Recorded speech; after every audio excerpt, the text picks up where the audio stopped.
క్రీస్తు ప్రభుని యందు మిక్కిలి ప్రియమైన సహోదరి సహోదరులారా, దేవుని బిడ్డలారా, ఈరోజు మనమందరం కూడా సామాన్య 4వ ఆదివారం మనం కొనియాడుతున్నాం. ఈ సామాన్య 4వ ఆదివారంలో బిడ్డలారా, యేసుక్రీస్తు ముఖ్యంగా సువిశేషములో అష్టభాగ్యాల గురించి మనకు బోధిస్తూ ఉన్నాడు. అష్టభాగ్యాలని యేసుక్రీస్తు ఆనాటి కొండ మీద ఆయన చుట్టూ చేరినటువంటి వందలాది మంది ప్రజలకు అష్టభాగ్యాలు బోధిస్తూ ఉన్నాడు. ఈనాటి సువిశేషాన్ని అష్టభాగ్యాల ప్రసంగం అనొచ్చు, లేదంటే కొండ మీద ప్రసంగం అని కూడా అనొచ్చు. ఈరోజు కథోలిక శ్రీ సభ, తల్లి శ్రీ సభ మనకి చక్కని వాక్యాలని అందించింది 3 పట్టణాల ద్వారాగా. మొదటి పట్టణం జెఫన్యా గ్రంథము 2వ అధ్యాయము 3వ వచనం, మరియు 3వ అధ్యాయము 12 మరియు 11 వచనం. అలాగే 2వ పట్టణముగా పునీత పౌలు గారు కొరింథీ ప్రజలకు రాసినటువంటి మొదటి లేఖ 1వ అధ్యాయము 26వ వచనం నుంచి 31వ వచనం వరకు. అలాగే ఈరోజు సువిశేష భాగాన్ని మత్తయి సువార్త 5వ అధ్యాయము 1వ వచనం నుంచి 12వ వచనం వరకు మనం చూస్తూ ఉన్నాం. కాబట్టి ఈరోజు అష్టవాక్యాల గురించి ధ్యానం చేసే క్రమంలో ప్రియబిడ్డలారా, సహోదరి సహోదరులారా, యేసుక్రీస్తు మనందరినీ కూడా, అంటే ఈ ప్రపంచంలో ఉన్న ప్రజలందరినీ కూడా భాగ్యవంతులుగా చేయాలి, ధన్యులుగా చేయాలి అనేటువంటిది ఆయన యొక్క ప్రధానమైన లక్ష్యం. మానవులందరూ కూడా భాగ్యవంతులు అవ్వాలి, మనుషులందరూ కూడా ధన్యులు అవ్వాలి, బ్లెస్సెడ్. ఆ విధంగా ఏ తారతమ్యం లేకుండా, భేదాలు లేకుండా, మతాలు చూడకుండా, వర్గాలు చూడకుండా, భాషలు చూడకుండా, ప్రాంతాలు చూడకుండా ప్రతి ఒక్కరికి కూడా వర్తించేటువంటి సందేశమే ఈ అష్టభాగ్యాలు. ఈ విధంగా మనుషులందరూ కూడా భాగ్యవంతులు అవ్వాలి, మనుషులందరూ కూడా ధన్యులు అవ్వాలి, బ్లెస్సెడ్ అవ్వాలి. ఏ విధంగా ప్రియబిడ్డలారా, ఈ అష్టభాగ్యాల్లో మనం చూసినట్లుగా నీతిమంతమైన జీవితం జీవించడం ద్వారా, to live as righteous life, మనమందరం కూడా నీతివంతమైన జీవితాన్ని జీవిస్తే అప్పుడు మనమందరం కూడా భాగ్యవంతులు అవుతాం, ధన్యులం అవుతాం అనేది ఈనాటి సందేశం యొక్క సారాంశం. యేసుక్రీస్తు తన చుట్టూ చేరిన ప్రజలందరినీ కూడా ఒక ఉన్నతమైనటువంటి కొండ మీద తీసుకెళ్ళాడు. ఉన్నతమైన పర్వతం దగ్గర పైకి తీసుకెళ్ళి అక్కడ కూర్చొని సువార్త ప్రకటిస్తూ అష్టభాగ్యాలు బోధించేవాడు. యేసుక్రీస్తు భౌతికంగా ఆయన కొండ మీదకి ఎక్కారు. అలాగే ఈ కొండ మీద ప్రసంగం ద్వారా మనందరినీ కూడా ఆధ్యాత్మికంగా, నైతికంగా మనమందరం కూడా ఒక ఉన్నతమైన ప్రదేశానికి వెళ్ళాలి, ఉన్నతమైన స్థితిలోనికి ఎదగాలి, మనం పెరగాలి. మనం నైతికంగా, మతపరంగా, విలువల ప్రకారంగా, క్రీస్తు తత్వంలో, క్రీస్తు మనస్తత్వంలో మనం ఎదగాలి అనేటువంటిది ఇక్కడ మనం గమనించాలి. కాబట్టి ప్రియబిడ్డలారా, సహోదరి సహోదరులారా, ఈ అష్టవాక్యాలని మనం ధ్యానం చేసే ముందు ఈ అష్టవాక్యాలకి మూలము, the basis for the beatitudes అనేది మనకి మత్తయి సువార్తలో మనకు కనిపిస్తుంది. ఎందుకని ఈ అష్టవాక్యాలు చెప్పాల్సి వచ్చింది యేసుక్రీస్తు అని మనం ఆలోచిస్తే కనుక ఒక చక్కని వాక్యాన్ని చదువుకుంటే మనకు అర్థమవుతుంది. ఏంటి వాక్యం? మత్తయి సువార్త 20వ వచనంలో, 5వ అధ్యాయం 20వ వచనంలో మనం చూస్తున్నాం. యేసుప్రభువు చెప్తున్నారు, ఏమంటున్నారు ఇక్కడ? అష్టవాక్యాలకి పునాది మత్తయి సువార్త 5వ అధ్యాయము 20వ వచనం, 5వ అధ్యాయం 20వ వచనం. ఏంటి అక్కడ వాక్యం మనం చెప్పేది ఏంటంటే, యేసుక్రీస్తు అంటూ ఉన్నాడు, చక్కని వచనం అనమాట. అది ఏంటది? మత్తయి సువార్త 5వ అధ్యాయము 20వ వచనం చదవండి ఒకసారి. ధర్మశాస్త్ర బోధకుల కంటే పరిసయ్యుల కంటే మీరు నీతిమంతమైన జీవితమును జీవించవలన తప్ప పరలోక రాజ్యమున మీరు ధర్మశాస్త్ర బోధకుల కంటే, పరిసయ్యుల కంటే నీతిమంతమైన జీవితాన్ని జీవిస్తేనే తప్ప మీరు పరలోక రాజ్యంలో ప్రవేశించలేరు అనేది యేసుప్రభువు చెప్తున్నారు. అంటే ఏంటి? ధర్మశాస్త్ర బోధకుల కన్నా, పరిసయ్యుల కన్నా, మత నాయకుల కన్నా, మత పెద్దల కన్నా జనమందరూ కూడా ఇంకొంచెం ఎక్కువ పవిత్రత, నీతిమంతమైన జీవితాన్ని జీవించాలి. అంటే ఏంటంటే ధర్మశాస్త్ర బోధకులు, పరిసయ్యులు వాళ్ళ నీతివంతమైన జీవితం ఒకలాగా ఉంది, యేసయ్య బోధించినటువంటి అష్టభాగ్యాల నీతివంతమైన జీవితం ఇంకొకలాగా ఉంది. ఏంటి? ధర్మశాస్త్ర బోధకులు, పరిసయ్యులు, సద్దుకయ్యులు, మత నాయకులు, మత పెద్దలు వాళ్ళ నీతివంతమైన జీవితం ఏమిటాయి అంటే ప్రియబిడ్డలారా, మోషే ధర్మశాస్త్రాన్ని, మోషే చట్టాన్ని అనుసరిస్తే వాడు నీతిమంతులే అని అనుకునేవాడు. బలి సమర్పణ చేస్తే వాళ్ళు నీతిమంతులు అయిపోతారు అనుకునేవాడు. ప్రార్థన చేస్తే నీతిమంతం అయిపోతాం అనుకునేవాడు. జపతపాలు చేస్తే నీతిమంతం అయిపోతాం అనుకునేవాడు. కాబట్టి నీతిమంతమైన జీవితం అంటే ఏంటంటే వాళ్ళ ప్రకారంగా మోషే చట్టాన్ని అనుసరిస్తే కనుక నీతిమంతులమే, మేము పరిశుద్ధులమే, మేము పవిత్రులమే, మేము ధన్యులమే అని వాళ్ళు భావిస్తూ ఉండేవాళ్ళు. అందుకని యేసుక్రీస్తు ఇదిగో ఈ అష్టవాక్యాలని బోధిస్తూ ఉన్నాడు. ప్రియులారా, సహోదరి సహోదరా, కాబట్టి ఉపవాసం ఉంటే సరిపోతుంది వాళ్ళ ప్రకారంగా, ప్రార్థన చేస్తే సరిపోతుంది వాళ్ళ ప్రకారంగా, చట్టాన్ని అనుసరిస్తే సరిపోతుంది వాళ్ళ ప్రకారంగా, బలి సమర్పణ చేస్తే సరిపోతుంది వాళ్ళ ప్రకారంగా నీతిమంతులుగా మారాలంటే. కానీ యేసు ప్రభు అది అనుకోవట్లా. దానికి విరుద్ధంగా, దానికన్నా ఎక్కువగా మీరు నీతివంతమైన జీవితాన్ని జీవించాలి. పరిచయాలు అనుకునేదేమో మోసే చట్టాన్ని అనుసరిస్తే సరిపోతుంది అనుకునేవాడు. అంతేకాకుండా భాగ్యమైన జీవితం సరిపోతుంది. Not the internal, not the inner life, only the external life సరిపోద్ది. ఆర్టిఫిషియల్ లైఫ్ అది ఒకటి సరిపోద్ది. అలాగే ఎక్స్టర్నల్ కాండక్ట్ సరిపోద్ది వాళ్ళకి అనుకునేవాడు వాడు. కాబట్టి అది కాదు ఇక్కడ కావాల్సింది. అష్టవాక్యాల ప్రకారంగా యేసు ప్రభు యొక్క లక్ష్యం ఏంటంటే ఇంటర్నల్గా ఉండాలి, వితిన్ ద సెల్ఫ్ ఉండాలి. అక్కడ మార్పు రావాలి. బయట కాండక్ట్ కాదు, బయట ప్రవర్తన కాదు, లోపల ఇన్నర్ క్యారెక్టర్ అది కావాలి ముఖ్యంగా. కాబట్టి ద క్యారెక్టర్ అనేది మూలము బయట కాండక్ట్కి. క్యారెక్టర్ మర్చిపోయారు, లోపల హృదయాన్ని మర్చిపోయారు ఈ ధర్మశాస్త్ర బోధకులు పరిచయాలు. బయట కనిపించే పనులు సరిపోతాయి అనుకునేవాడు. అందుకని యేసు ప్రభు దానికి విరుద్ధంగా ఈరోజు అష్టవాక్యాలు బోధిస్తున్నాడు. ప్రియబిడ్డలారా, సహోదరి సహోదరు, కాబట్టి పవిత్రత ఉండాలంటే, నీతిమంతులుగా మనం మారాలంటే, ధన్యులు మనం అవ్వాలంటే ముందు హృదయంలో మార్పు రావాలా, ముందు క్యారెక్టర్లో మార్పు రావాలా. పైపని చేసేటువంటి ఈ ప్రార్థనలు, పైపని చేసేటువంటి జపతపాలు, పైపని చేసేటువంటి చట్టాలు, ఈ నియమాలు, నిబంధనలు, బలి సమర్పణలు, ఉపవాసాలు ఇవన్నీ ఉంటే సరిపోతాయి అనుకోవటం కాదు. ఇక్కడ మానవులందరూ కూడా నీతిమంతులుగా మారాలంటే ఇంకో చాలా లోతుకి వెళ్ళిపోవాలి, లోపల పరిశుద్ధత్వంలోకి వెళ్ళిపోవాలని చెప్పని యేసుక్రీస్తు అష్టవాక్యాల్ని బోధిస్తున్నాడు. మరి ముఖ్యంగా అష్టవాక్యాలు ధన్యత, బ్లెస్సెడ్ అనే పదం, ధన్యత అనే పదం అనేది ప్రియబిడ్డలారా, సహోదరి సహోదరులారా, అది పరిశీలికి మాత్రమే వర్తించే పదం. అది మేము ఒక్కడమే పరిశుద్ధులు, మేము ఒక్కడమే నీతిమంతులు, మేము ఒక్కడమే పవిత్రులు. మత నాయకులుగా, మత పెద్దలుగా, ప్రధానార్చకులుగా, ధర్మశాస్త్ర బోధకులుగా మేమందరూ కూడా మేమే పవిత్రులు, మిగతా వాళ్ళందరూ కూడా పాపాత్ములే. ప్రపంచ ప్రజలందరూ కూడా పాపాత్ములే, అందరూ కూడా దరిద్రులే, దిక్కుముక్కులేని. కాబట్టి మేము మాత్రమే పరలోక రాజ్యానికి వారసులం, మేము మాత్రమే దేవుని సామ్రాజ్యానికి వారసులం అని అనుకునేటువంటి తత్వం వాళ్ళది. అందుకని అందరినీ కూడా పాపాత్ములుగానే వాళ్ళు ఎంచారు. అందరినీ కూడా వాళ్ళు దుర్మార్గులుగానే ఎంచారు, మతపరుస్తులుగా ఎంచారు వాళ్ళందరూ కూడా. అందుకని అది కాదు అనే విషయాన్ని ఇక్కడ యేసుక్రీస్తు అష్టవాక్యాల ద్వారాగా నిరూపిస్తున్నాడు. ప్రియబిడ్డలారా, సహోదరి సహోదరులారా, అంతేకాకుండా ఈ ధన్యత, ఈ బ్లెస్సెడ్ అనే పదం అనేది అది పరలోక రాజ్యానికి వర్తించేది, అది భగవంతుడికి వర్తించేది, అది పరలోక రాజ్యానికి వర్తించే పదం. అది ధన్యతా జీవితం అనేది, ధన్యులు అనే పదం అనేది పరలోక రాజ్యానికి సంబంధించిన పదం, అది భగవంతుడికి సంబంధించిన పదం. అది దేవుడు అక్కడే ధన్యుడు, దేవుడు అక్కడే పరలోక రాజ్యం. కాబట్టి ఆ ధన్యత అనే పదాన్ని ప్రియబిడ్డలారా మానవులకు వర్తించకూడదు. పదం అనేది మరణించిన వారికి మాత్రమే వర్తించే పదం, అది వర్తించే పదం అది. కాబట్టి బ్రతుకున్న వాళ్ళు ఎలాగా ధన్యులు అవుతారు, నీతిమంతులు అవుతారు? ధన్యతా జీవితం అనేది పరలోకానికి వెళ్తే కదా వచ్చేది అనేది ఇంకొక విధానం. కాబట్టి ఇక్కడ మనం గమనిస్తూ ఉన్నాం. కాబట్టి చదవండి ఒకసారి. 1 సమూయేలు గ్రంథము 2:2 మనకు అర్థమవుతుంది. ఈ లోకంలో మనుషులందరూ కూడా పాపాత్ములే, దేవుడు ఒకడే పరిశుద్ధుడే. చదవండి. ప్రభువు వలె పరిశుద్ధుడు ఎవడునూ లేడు. ప్రభు నీవు తప్ప ఇక ఏ దేవుడును లేడు.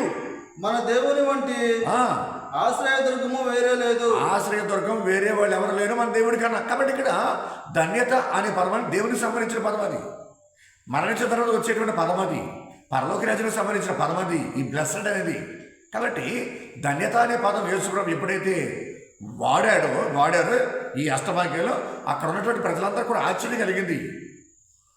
ఇదేంటి ఇటువంటి పదాన్ని వాడుతున్నాడు యేసుక్రీస్తు కానీ వాళ్ళు అనుకున్నారు ప్రియబిడ్డలారా. కాబట్టి ఇక్కడ ఈ ధన్యత పదం అనేది దానికి సంబంధించింది. కాబట్టి ఇక్కడ మనం గమనించే విషయం ఏంటంటే ప్రియ సహోదరి సహోదరులారా, ఇప్పుడు మనం గమనిస్తూ ఉన్నాం కదా, ఏంటది ధన్యత అనేది పరలోక రాజ్యానికి సంబంధించింది. అంటే యేసుక్రీస్తు మనమందరం కూడా ధన్యులుగా మారాలి, మనమందరం నీతివంతులుగా మారాలి, మనమందరం కూడా పరిశుద్ధులుగా మారాలి, మనమందరం కూడా భాగ్యవంతులుగా మారాలి. ఈ పరలోక రాజ్యానికి సంబంధించిన పదమైనప్పటికీ కూడా యేసుక్రీస్తు ఈ లోకానికి వచ్చారు కాబట్టి పరలోక రాజ్యం వచ్చేసింది ఈ లోకానికి.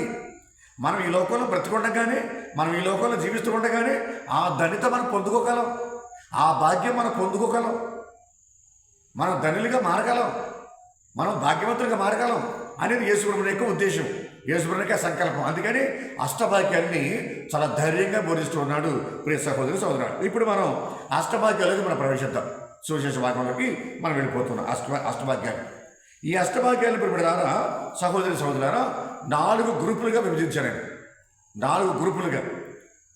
4 గ్రూపులు అంటే మన యొక్క వైఖరి, మన యొక్క దృక్పథం, మన యొక్క ధోరణి 4 విధాలుగా ఉన్నాయి ఈ అష్టభాగ్యాల ద్వారాగా.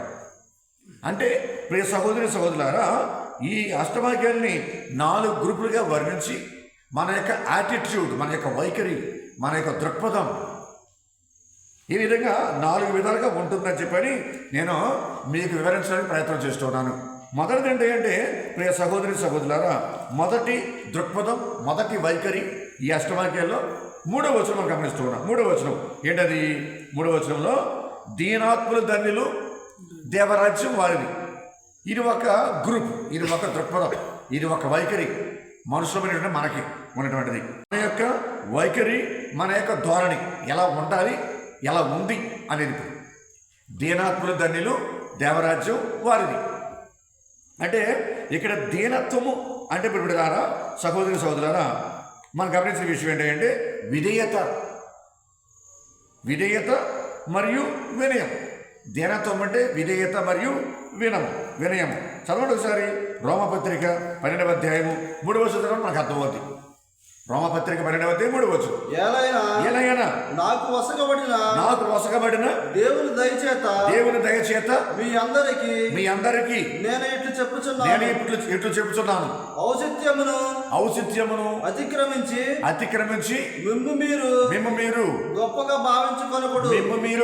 భావించుకొనకుడు. దానికి బదులుగా మీ ఆలోచనలలో అనుకువను చూపుడు. మీలో ప్రతి వ్యక్తియు దేవుడు తన కొసగిన విశ్వాసమును బట్టి తన్ను ఎంచుకొనవలెను. గమనించండి, ఇక్కడ మనల్ని మనం హెచ్చించుకోకూడదు అనేది ఇక్కడ మనకు స్పష్టమవుతుంది.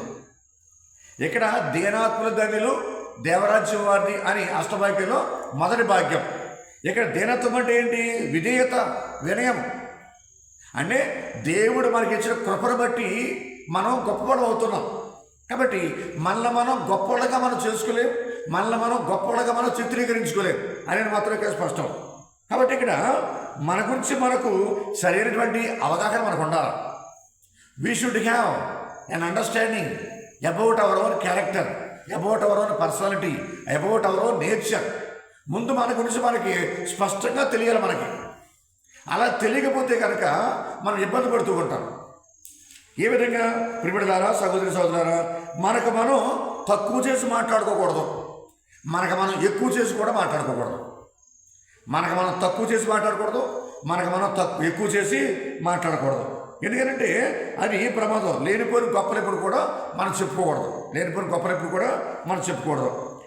అలాగే మనం తగ్గించుకుని కూడా మాట్లాడకూడదు. నా వల్ల ఏమీ కాదు, నేనేమీ చేయలేను, నేనేమీ సాధించలేను, నాకే తెలివితేటలు లేవు, నాకు జ్ఞానం లేదు, నాకేమీ అర్థం కాదు, నాకేమీ తెలివి లేదు అనేటువంటి విధంగా మనం ఎప్పుడు కూడా మాట్లాడుకోకూడదు. అలాగే నేను అంత గొప్ప, ఎంత గొప్ప, అది చేశాను, ఇది చేశాను, అది సాధించా, ఇది సాధించా అని మనం కూడా ఎప్పుడు కూడా చెప్పుకోవడం. దాన్ని ఇంగ్లీష్లో చెప్పాలంటే కనుక superiority complex and inferiority complex అంటే లేనిదాన్ని ఉన్నట్టుగా గొప్పలు చెప్పుకోవటం, ఉన్నదాన్ని లేనట్టుగా మనం తగ్గించుకొని జీవించడం, ఇది రెండు కూడా ప్రమాదమే. ప్రియబిడ్డలారా, సహోదరి సహోదరులారా, మనం చేయవలసినవి ఏంటంటే మనం ఎంత సంపాదించినా కానీ, మనకి ఎంత ఉన్నా కానీ, మనం ఎంత గొప్పవాళ్ళమైనా కానీ, మన కృప వలన, దేవుని దయ వలన నా భగవంతుడు నాకు ఇది నాకు ఇచ్చాడు, ఇదంతా కూడా నేను దేవుని కృప వల్ల పొందుకున్నా, దేవుని దయ వల్ల పొందుకున్నా, ఇదంతా కూడా నాకు దేవుడిచ్చిందే, ఇదంతా కూడా నాకు దేవుడిచ్చిందే అనేటువంటి ధోరణి మనకు ఉండాలి మన పట్ల. అంటే our attitude towards our cells, our attitude towards our cells అంటే మన గురించి మనం ఏ విధమైన వైఖరిని కలిగి ఉండాలనేది ఇది మొదటి విషయము, మొదటి ధన్యత. దీనాత్ముల ధన్యులు దేవరాజ్యం వారిది. దీనికి ఉదాహరణ అబ్రహాం తీసుకున్నా, దావీదు మహారాజు తీసుకున్నా, అలాగే లోతును తీసుకున్నా, అలాగే మరితలను తీసుకున్నా, అలాగే బాప్టిస్ట్ యోహాన్ గారు తీసుకున్నా కానీ, అనేకమైన పునీతులు నిర్మూలన తీసుకున్నా కానీ వాళ్ళు ఎప్పుడు కూడా వాళ్ళ గొప్పలు వాళ్ళు చెప్పుకోలే. దేవుని కృప, దేవుని దయ, దేవుడిచ్చాడు, దేవుడు ప్రసాదించాడు అని వాళ్ళు చెప్పుకున్నారు. దీనత్వం కలిగి జీవించారు, వినయం కలిగి జీవించారు. ప్రియమిడలారా, సహోదరి సహోదరులారా, కాబట్టి ఈ విధంగా మనం ఉండాలని చెప్పని భగవంతుడు కోరుకున్నాడు. మనకున్నది మొత్తం కూడా దేవుని మహిమ కొరకే, only to the glory of God. దేవుని మహిమ కోసమే దాన్ని మనం వినియోగించుకోవాలి, దాన్ని మనం వాడుకోవాలి. చదవండి ఒకసారి సిరా గ్రంథము 3వ అధ్యాయం 18 చదవండి. సిరాకు గ్రంథము 3వ అధ్యాయం 18. నీవెంత అదుకుడవో, నీవు ఎంత అధికుడవో అంత వినయవంతుడవు కమ్ము, అంత కంటే వినయవంతుడు కమ్ము. అప్పుడు ప్రభు మన్ననను పొందుదువు, ప్రభుని యొక్క మన్ననను నువ్వు పొందుకుంటా. The more you grow, the more humble you are supposed to become, then you will receive the favor of God. అంటే మనం ఎంత తిరుగుతున్నామో దేవుని కృపను, దేవుని దయను పొందుకొని, ఎంత గొప్పవాళ్ళతో అవుతున్నామో దేవునికి దీవెని పొందుకొని అంతకంతకు మనం వినయత్వమై జీవించాలా. అది దీనత్వం. అంటే దీనాత్ములు ధన్యులు దేవరాజ్యం వారిని అనే పదానికి, అనే ఆ వాక్యానికి అర్థం ఇదే. ప్రియబిడ్డలారా, సహోదరి సహోదరు, కాబట్టి ఈరోజు మొదటి పట్టణంలోనూ రెండో పట్టణంలో కూడా అదే అంటూ ఉన్నారు గ్రంథకర్తలు. జఫనే గ్రంథంలో ఈరోజు మొదటి పట్టణంలో అదే ప్రవక్త అంటూ ఉన్నాడు ప్రియబిడ్డలారా. అలాగే రెండో పట్టణంలో పునీత పౌలు గారు కూడా ఆయన రాసినటువంటి లేఖలో అదే చెప్తున్నాడు. ఏమంటున్నాడు అక్కడ? చక్కని వాక్యం అది, ఒక చక్కని వాక్యాన్ని మనం వింటూ ఉన్నాం రెండో పట్టణంలో. ఏంటో వాక్యం అది ప్రియబిడ్డలారా? ఆయన యేసుక్రీస్తు భగవంతుడు మనందరూ కూడా ఏ విధంగా వివేకవంతులను సిగ్గుపరుచుటకు అవివేకవంతులను దేవుడు ఎన్నిక చేసుకున్నాడు, మొదటిది. రెండవది, ఈ లోకము శక్తివంతులుగా బలవంతులుగా భావించి, ఈ లోకం ఎవరినైతే శక్తివంతులుగా బలవంతులుగా భావిస్తుందో వాళ్ళందరూ కూడా సిగ్గుపడినట్టు చేయడానికి ఆయన శక్తి విహీనులను దేవుడు ఎన్నుకుంటున్నాడు. అలాగే బలహీనలను దేవుడు ఎన్నుకుంటున్నాడు. ప్రశస్తమైనటువంటిదిగా అని ఎవరినైతే భావిస్తూ ఉందో వాళ్ళ సిగ్గుపడేలాగా చేయటం కోసం భగవంతుడు ఎవరిని ఎన్నుకున్నాడంటే ఇక్కడ ఏమని, లోకం ఎవరినైతే అల్పముగా, నీచముగా, విలువ లేనిదిగా ఎంచుదాన్ని భగవంతుడు ఎన్నుకుంటున్నాడు. కాబట్టి మనం గొప్పలు చెప్పుకోవాలంటే కనుక దేవుడు చేసిన వాటిని గురించి మాత్రమే గొప్పలు చెప్పుకోవాలి. ఇతరత్ర విషయాల గురించి మనం ఇప్పుడు కూడా మనం గొప్పలు చెప్పుకోవడానికి అవకాశం లేదనేది ఇక్కడ మనకు స్పష్టం. ప్రియబిడ్డలారా, సహోదరి సహోదరు, కాబట్టి ఇక్కడ మొదటి పట్టణంలో కూడా అదే విషయం చెప్తున్నాడు. వినమ్రులుగా ఉండండి, విధేయత కలిగి జీవించండి, ప్రభు యొద్దకు రండి, నీతిమంతమైన జీవితాన్ని జీవించండి అని పిలుపునిస్తూ ఉన్నాడు ఇశ్రాయేలు ప్రజలందరికీ జఫనే ప్రవక్త. ప్రియబిడ్డలారా, సహోదరి సహోదరులారా, కాబట్టి మొదటిది ఏంటంటే మన పట్ల మనకు ఉండవలసినటువంటి దృక్పథం, ధోరణి, వైఖరి, the attitude that we should have towards our selves. దీనత్వం కలిగి జీవించాలి. ఇది మొదటి గ్రూప్ అన్నమాట, ఇది మొదటి భాగ్యం. మరి రెండో దాంట్లోకి వెళ్తున్న ప్రియబిడ్డలారా, సహోదరి సహోదరులారా, రెండోదంటే ఏంటి? రెండో గ్రూపు, అష్టభాగ్యాలు రెండో గ్రూపు. మన పాపాల పట్ల మన దృక్పథం, మన వైఖరి, మన ధోరణి. ఇది అష్టభాగ్యాల్లో 4వ వచనం, 5వ వచనం, 6వ వచనం, ఈ రెండో గ్రూపులోకి వస్తున్నాయి ఈ అష్టభాగ్యాలు. అందులో ఏంటది మనం గమనించేది ఇప్పుడు బిడ్డలారా, సహోదరి సహోదరులారా, ఏంటంటే మనం చూస్తూ ఉన్నాం కదా, దీనాత్ముల ధన్యులు దేవరాజ్యం వారిది, శోకార్తుల ధన్యులు వారు ఓదార్పడదురు. శోకార్తుల ధన్యులు వారు ఓదార్పడదురు మనం చదువుతున్నాం. కాబట్టి ఇక్కడ దీనాత్ముల ధన్యులు, దేవరాజ్యం వారిది. శోకార్తుల ధన్యులు, వారు ఓదార్పబడుదురు. వినమ్రుల ధన్యులు, వారు భూమికి వారసులగుదురు. నీతి నిమిత్తము ఆకలి దప్పులు గలవారు ధన్యులు, వారు సంతృప్తి పరపబడుదురు. ఇది రెండవ గ్రూప్. ఏంటంటే ఇక్కడ శోకార్తుల ధన్యులు, వారు ఓదార్చబడుదురు. ఈ రెండో గ్రూప్లోకి వచ్చేస్తున్నాం. ఈ విధంగా ప్రియులారా, సహోదరులారా, ఈ రెండవ గ్రూపులో మనం ఎప్పుడు కూడా మన పాపాల పట్ల ఎప్పుడు కూడా పశ్చాత్తపడాలి, పాపక్షమాపణ కోరుకోవాలి, దుఃఖించాలి, ఏడవాలి.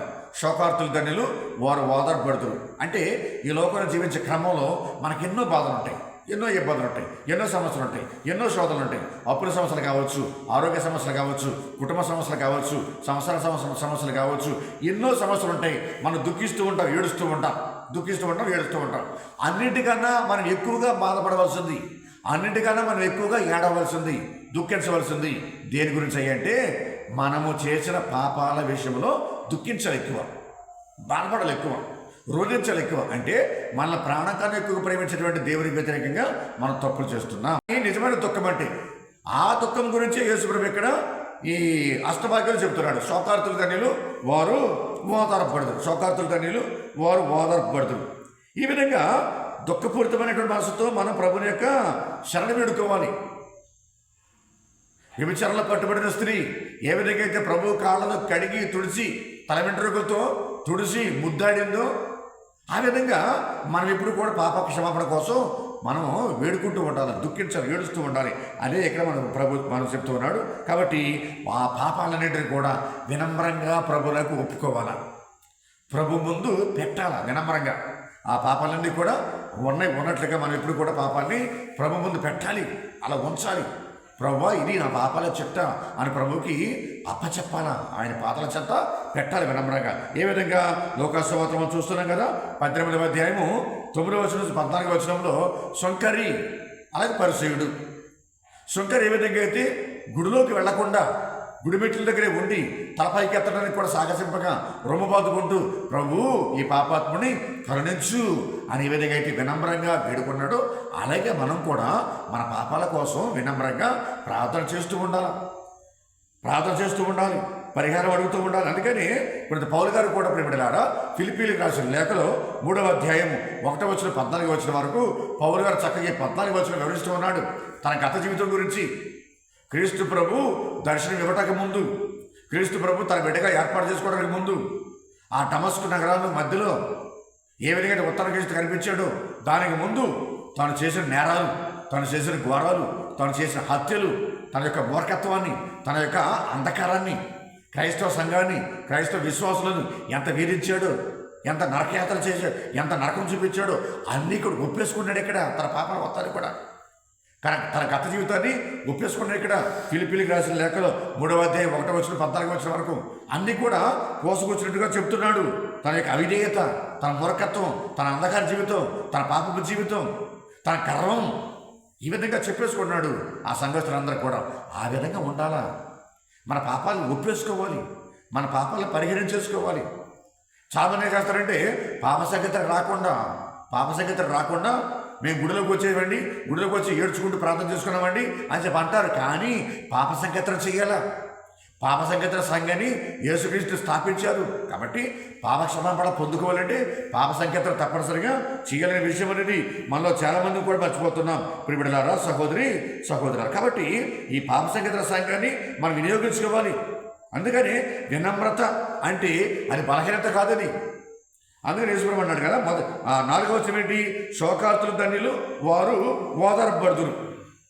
అంటే మనం చేసిన పాపాల కోసం ఏడవాలి, దావీదు ఏడ్చినట్టుగా దుఃఖించాలి, ఏడవాలి. ఆ విధంగా ఉంటే మనలను క్రీస్తు భగవంతుడు ఓదారుస్తాడు, మన పాపాలు పరిహరించేసి భగవంతుడు ఓదారుస్తాడు మన పాపాలు పరిహరించి. అలాగే ప్రియలారా 5వ వచనం ఏంటని? వినమ్రులు ధన్యులు, వారు భూమికి వారసులగుదురు. వినమ్రులు ధన్యులు, వారు భూమికి వారసులగుదురు. ఇక్కడ వినమ్రత అంటే అది ఒక బలహీనత కాదు ప్రియలారా. వినమ్రత అంటే అది బలహీనత కాదు. The meekness is not weakness. వినమ్రత అంటే అది ఒక బలహీనత కాదు. అది ఏంటది? It's a powerful weapon. మనం చూస్తున్నాం కదా, మోషే అత్యంత వినమ్రుడు, అత్యంత విధేయతపరుడు. అలాగే యేసుక్రీస్తు కూడా వినమ్రుడు, విధేయతపరుడు. యేసుక్రీస్తు చదవండి ఒకసారి సంఖ్యాకాండము 12:13 మోషే ప్రభువునకు మొరపెట్టి ప్రభు ఈమెకు స్వస్థత దయచేయము అని వేడును. కాబట్టి ఇక్కడ మోషే అత్యంత వినయాత్ముడు. అలాగే యేసుక్రీస్తు కూడా మత్తయి సువార్త 11:29 నేను సాధుశీలుననియు వినమ్ర హృదయుడనియు మీరు నా నుండి నేర్చుకోండి. కాబట్టి ఇక్కడ వినమ్రత అంటే it is not a weakness. Meekness is not a weakness. అది ఒక బలమైనటువంటి ఆయుధం. అది శక్తివంతమైన ఆయుధం. అది మనకు తెలియక మనం వినమ్రంగా ఉండలేకపోతున్నాం, విర్రవీగిపోతున్నాం. అది పాపం. ప్రియమైన సహోదరి సహోదరు, కాబట్టి ఇక్కడ ఈ వినమ్రత అంటే ఏ పవర్ అండర్ కంట్రోల్.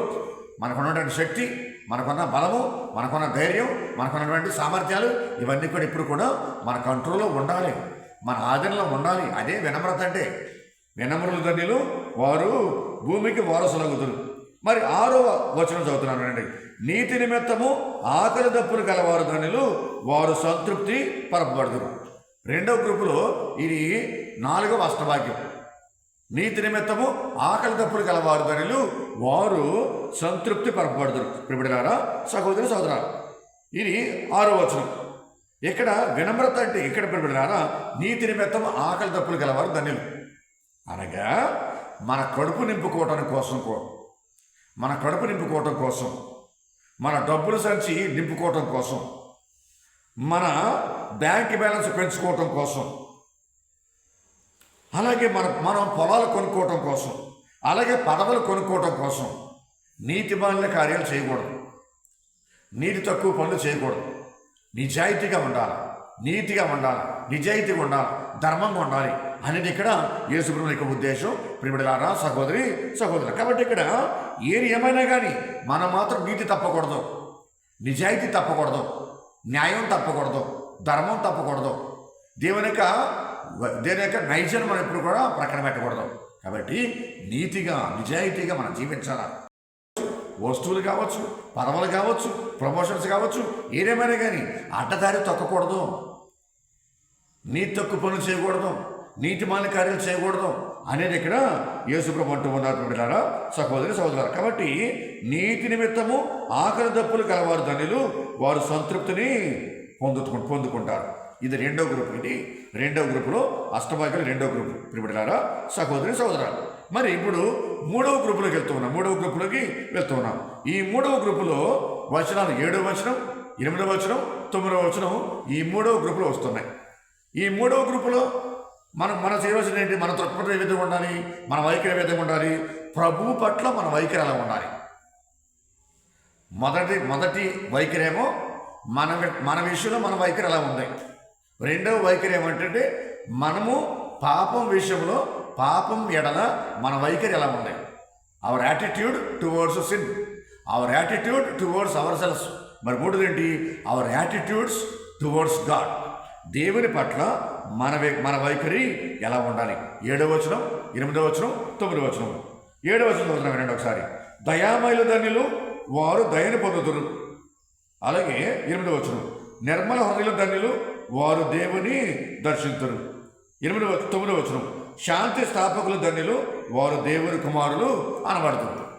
ఈ 3 వచనాలు, ఇది 3వ గ్రూపు. ఇందులో ప్రియలారా, సహోదరి సహోదరులారా, మనము క్రీస్తునందు మంచి విశ్వాసాన్ని, పరిపూర్ణమైన విశ్వాసాన్ని, స్పష్టమైన విశ్వాసాన్ని మనం పొందుకున్నప్పుడు ఆ భగవంతుడు మనకందరికి కూడా దేవుని యొక్క దయను మనకు దయచేస్తాడు, దేవుని యొక్క కృపను మనకు దయచేస్తాడు. దయామయులు ధన్యులు, వారు దయను పొందుకుంటారని చెప్పారు కదా. కాబట్టి దేవుని యొక్క దయ, ద గాడ్స్ మర్సీ మనకు వచ్చేస్తుంది.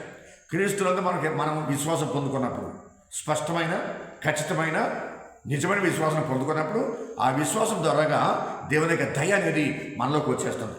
ఈ దేవుని యొక్క విశ్వాసము, అలాగే దేవుని యొక్క దయ మనకందరికి కూడా ఏం చేస్తుంది? దేవుని యొక్క ప్రియులారా నిర్మలత్వం మనం దయచేస్తూ ఉంది. నిర్మలత్వం చదవండి ఒకసారి. ఎఫెసీ పత్రిక 2వ అధ్యాయం 4వ వచనం 7వ వచనం వరకు మనం ప్రభువునందు పొందుకోవాల్సిన విశ్వాసం అనేది స్పష్టంగా ఉండాలి. ఆ విశ్వాసమే మనకందరికి కూడా దేవుని యొక్క మర్సీ, గాడ్స్ మర్సీ అది మనకి వస్తూ ఉంది. విశ్వాసం ద్వారాగా దేవుని యొక్క దయ వస్తుంది, దేవుని యొక్క కృప వస్తుంది, గాడ్స్ మర్సీ వస్తుంది. అలాగే ఈ రెండు, విశ్వాసము దేవుని యొక్క దయ ద్వారాగా భగవంతుడు మనకి ప్యూరిటీని ఇస్తూ ఉన్నాడు, నిర్మలత్వాన్ని ఇస్తూ ఉన్నాడు. ఈ 3 ఆశీర్వాదాలు, ఈ 3 దీవెనలు మనకందరూ కూడా చక్కగా వస్తున్నాయి. కాబట్టి ఈ లోకంలో మనం జీవించే మనమందరం కూడా దేవుని యందు విశ్వాసంతో జీవించాలి అని ద ప్యూరిటీ లైఫ్ మనం పొందుకుంటాం. ఈ విధంగా ఈ ప్యూరిటీని, ఈ పవిత్రతని, ఈ దేవుని యొక్క దయని, దేవుని యొక్క కృపను, దేవుని యందు విశ్వాసాన్ని మనం పొందుకోవడం ద్వారాగా, మనం పొందుకున్నటువంటి ఇవన్నీ కూడా మనం ఇతరులతో పంచుకోవడం ద్వారాగా ఈ ప్రపంచంలో శాంతి నెలకొంటుంది, సమాధానం నెలకొంటుంది. We become the peace makers. శాంతి స్థాపకులుగా మనం తయారవుతాం. ఈ లోకమంతా కూడా శాంతి ఉంటుంది. కాబట్టి విశ్వాసం లేకుండా, దేవుని దయ లేకుండా, దేవుని యొక్క పవిత్రత లేకుండా మనం శాంతి స్థాపకులం అవలేమనే విషయం అనేది ఇక్కడ స్పష్టం. గమనించండి, ఇక్కడ అపోస్తల కార్యం తీసుకుంటే ఒకసారి 15వ అధ్యాయము 9వ వచనం చదవండి. అపోస్తల కార్యం 15వ అధ్యాయమే 9వ వచనం చదవండి. మనకును వారికి మధ్య ఎట్టి భేదమును ఆయన చూపలేదు. వారు విశ్వసించిరి కనుక వారి విశ్వాసమును బట్టి వారి హృదయములను శుద్ధి చేసిన. గమనించండి, ఇక్కడ తన మన భేదం ఏమి ఉండదు. క్రీస్తుని నమ్ముకున్న వారందరికీ దేవుని దయ వచ్చేస్తుంది. దేవుని దయను పొందుకున్న వారందరికీ పవిత్రత వస్తుంది. కాబట్టి విశ్వాసం ద్వారాగేమో దేవుని దయ, దేవుని దయ ద్వారాగేమో పవిత్రత, ఆ పవిత్రత ద్వారాగా మన హృదయాల్లో శాంతి, మన హృదయాల్లో సమాధానం ఉంటుంది. ఈ విధంగా మన హృదయంలో ఉన్నటువంటి శాంతి, మన హృదయంలో ఉన్నటువంటి సమాధానం అనేది మనం ఇతరులతో పంచుకున్నప్పుడు we become the peace makers.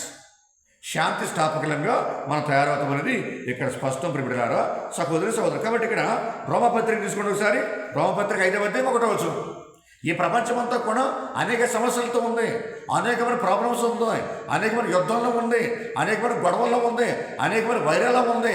ఎక్కడ చూసినా సమస్యలే, ఎక్కడ చూసినా గొడవలే, ఎక్కడ చూసినా యుద్ధాలే, ఎక్కడ చూసినా వైరాలే. ఇవన్నీ కూడా పోగొట్టుకోవాలంటే, ఇవన్నిటిని కూడా మనం తుదముట్టించాలంటే మనం చేయవలసింది ఏంటి? దేవుని విశ్వాసం ఉంచాలి, దేవుని కృపకు మనం పాత్రం అవ్వాలి, దేవుని యొక్క పవిత్రత మనం పొందుకోవాలి. ఆ విధంగా మన సంఘంలో ప్రశాంతత, మన సమాజంలో శాంతి, మన గ్రామాల్లో శాంతి, మన కుటుంబంలో శాంతి, మన హృదయంలో శాంతి, ప్రపంచంలో శాంతి. We become the peace makers. సమాధానకర్తలుగా మనం ఉంటాం, శాంతి స్థాపకులుగా మనం ఉంటాం. చదవండి ఒకసారి రోమపత్రిక 5వ అధ్యాయం 1వ వచనం. కనుక విశ్వాసం వల్ల మనం ఇప్పుడు నీతిమంతులముగా చేయబడుట చేత మన ప్రభువుకు యేసుక్రీస్తు ద్వారా దేవునితో సమాధానపడితే. గమనించండి, ఇక్కడ విశ్వాసము, దేవుని దయ, దేవుడు ప్రసాదించే పవిత్రత, అలాగే శాంతి, మన హృదయం నిండా శాంతి. ఈ శాంతి దేవునితో మనం సమాధాన పడుతున్నాం, తోటివారితో సమాధాన పడుతున్నాం, సంఘముతో సమాధాన పడుతున్నాం. మేకర్స్. ఆ విధంగా క్రీస్తు ప్రభుతో పాటు మనము కూడా శాంతి స్థాపకులుగా తయారవుతున్నాం. శాంతి స్థాపన అనేది మన ద్వారా జరుగుతుంది. ఇదే ప్రియమైన సహోదరి సహోదరు, ఇప్పుడు 4వ గ్రూపులోకి వచ్చేస్తున్నాం. ఈ 4వ గ్రూపులో 10వ వచనము, 11వ వచనము, 12వ వచనం. 10వ వచనం, ధర్మార్థము హింసితులు ధన్యులు, దైవరాజ్యం వారిది. 11వ వచనం, నా నిమిత్తము ప్రజలు మిమ్ము అవమానించినప్పుడు, హింసించినప్పుడు, నిందరూపణ గావించినప్పుడు మీరు ధన్యులు.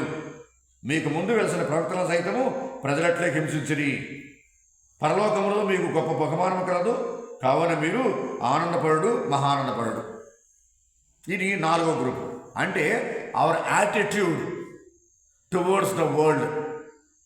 ఈ ప్రపంచం పట్ల మన యొక్క వైఖరి ఎలా ఉండాలి, ఈ ప్రపంచం పట్ల మన యొక్క దృక్పథం ఎలా ఉండాలి అనేది ఈ 4వ గ్రూపులో మనం ధ్యానం చేస్తూ ఉన్నాం. ప్రియలారా, సహోదరి సహోదరులు, కాబట్టి ఈ నీతి, ఈ నిజాయితీ ప్రపంచానికి పడవు. నీతిగా ఉన్నా కానీ, నిజాయితీగా ఉన్నా కానీ, న్యాయంగా ఉన్నా కానీ, ధర్మంగా ఉన్నా కానీ, నిజం మాట్లాడినా కానీ ప్రశాంతంగా ఉన్నా కానీ మన పని మనం చేసుకుంటూ పోతున్నా కానీ శాంతి, సహనము, ఓర్పు, దయ, కనికరము ఇవన్నీ కూడా మనం కలిగి జీవిస్తే కనుక మనం ఈ ప్రపంచంలో ఉండలేము. ఎందుకంటే ఈ ప్రపంచానికి దేవుని విశ్వాసంతో జీవించే వారికి, నీతి నిజాయితీతో బ్రతికే వారికి పడదు. బద శత్రువు, అది వైరుడు ఎక్కడ, గొడవ ఎక్కడ. నీతిగా బ్రతికేవాడు ఎక్కడా ఉండలేడు. నిజం చెప్పేవాడు లోక విరోధి, సత్యం చెప్పేవాడు లోక విరోధి. కాబట్టి అబద్ధాలు చెప్పేవాళ్ళే, దొంగతనం చేసేవాళ్ళే, మోసాలు చేసేవాళ్ళని, త్రాగుబోతుల్ని, వ్యభిచారుల్ని, కలబుల మాటలు చెప్పేవాళ్ళని ఈ లోకం ఆదరిస్తుంది, ఈ లోకం ప్రోత్సహిస్తుంది, ఈ లోకం స్నేహాన్ని అందిస్తుంది.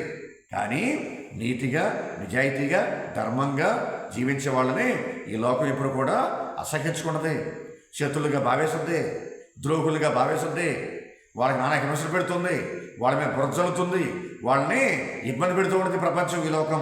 అందుకని యేసుక్రీస్తు కూడా శిష్యుల కోసం చక్కగా ప్రార్థన చేస్తుంది. కాబట్టి ఇక్కడ నీతి అన్న నిజాయితీని ఈ ప్రపంచానికి పడవు, న్యాయం ధర్మం ఈ ప్రపంచానికి నచ్చవు, అంగీకరించిన ఈ ప్రపంచం.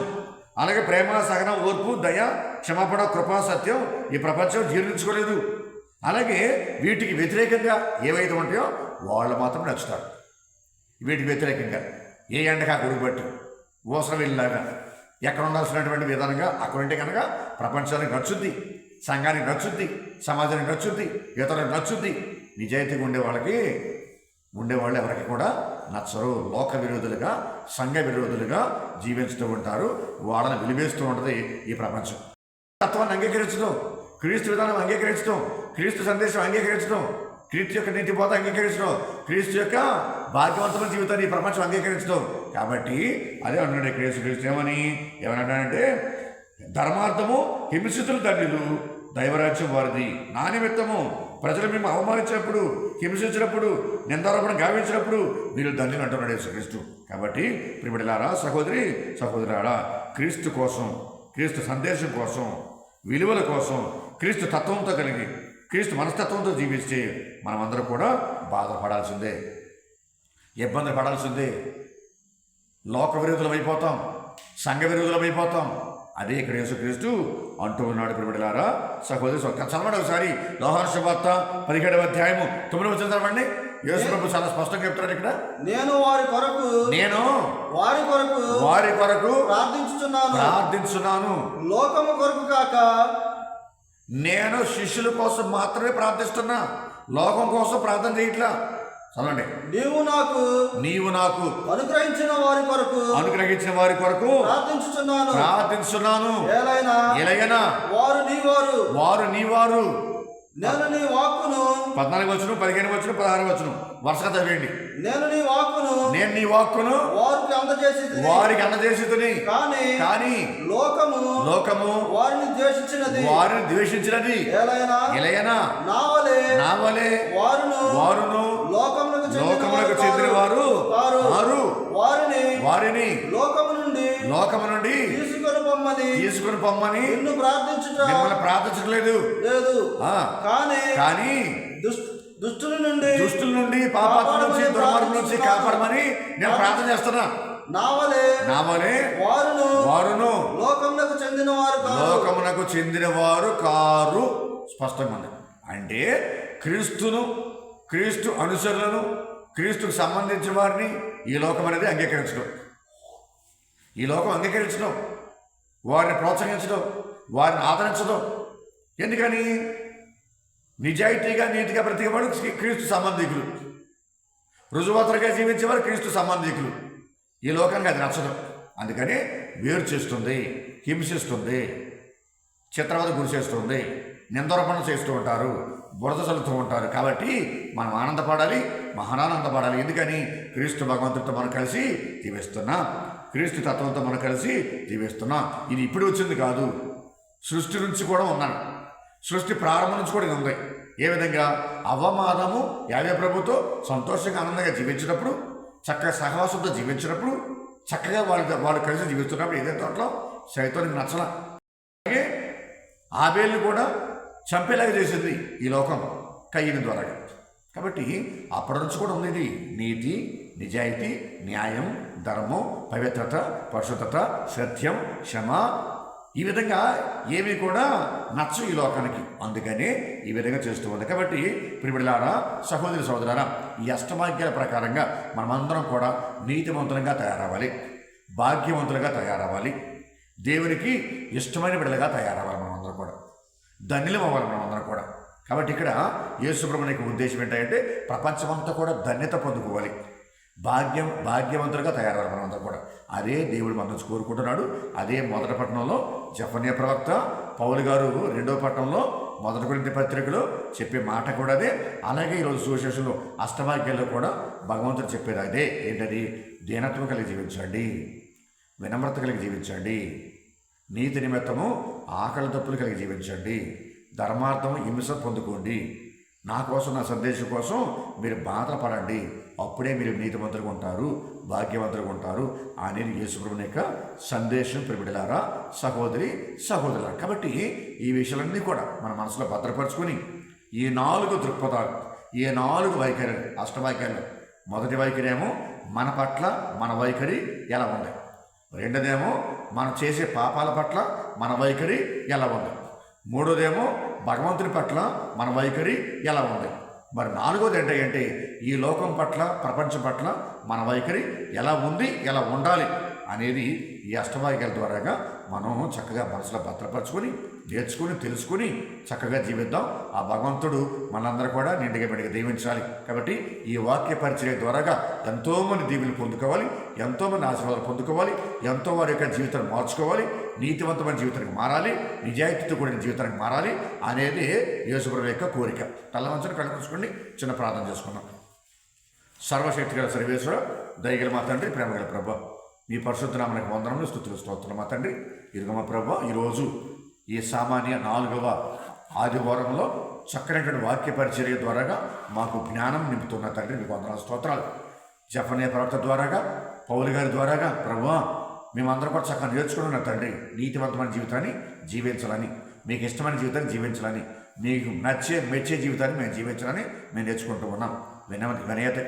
వినమ్రత కలిగి, విధేయత కలిగి, తగ్గిన మనసు కలిగి దేవ జీవించే భాగ్యాన్ని మాకు దయచేయండి. నీతివంతమైన జీవితాన్ని జీవించే భాగ్యాన్ని మాకు దయచేయండి. విశ్వాస జీవితాన్ని జీవించే భాగ్యాన్ని మాకు దయచేయండి. అలాగే ప్రభు మీ యొక్క పవిత్రతను పొందుకుని జీవితాన్ని మాకు దయచేయండి. ఈ లోకంలో ప్రభు ఎన్నో గొడవలు, ఎన్నో సమస్యలు, ఎన్నో ఇబ్బందులు, ఎన్నో యుద్ధాలు ప్రభు ఇటువంటి ఈ ట్రబుల్డ్ వరల్డ్లో, ఈ ట్రబుల్డ్ సొసైటీలో మేమందరం కూడా శాంతి స్థాపకులుగా తయారయ్యే భాగ్యం మాకు దయచేయండి. ఈ విధంగా ఈ అష్టమార్గాల ద్వారాగా మేమందరం కూడా ప్రభు నీతిమంతులుగా జీవించే భాగ్యాన్ని దయచేసి ఈ లోకంలోనే ధన్యులముగా, ఈ లోకంలోనే దేవా మేమెప్పుడు కూడా పరిశుద్ధులుగా జీవించే భాగ్యాన్ని దయచేయమని, అలాగే ఈ వాక్య పరిచయం ద్వారాగా ఎంతమంది అయితే మేలు పొందుకుంటున్నారో అంతకంతకు రెట్టింపుగా మేలు దయచేయండి, వారికి ఆశీర్వాదం దయచేయండి. ఎంతోమంది ప్రార్థన చేయమని కోరుతూ ఉన్నారు, ఆరోగ్యం కోసం, బలము శక్తి కోసం, అలాగే సంతానం కోసం, ఆర్థిక ఇబ్బందుల కోసం, ఆర్థిక సమస్యల కోసం, పంటల కోసం, పాడి పశువుల కోసం ప్రార్థన చేయమని కోరుతూ ఉన్నారు.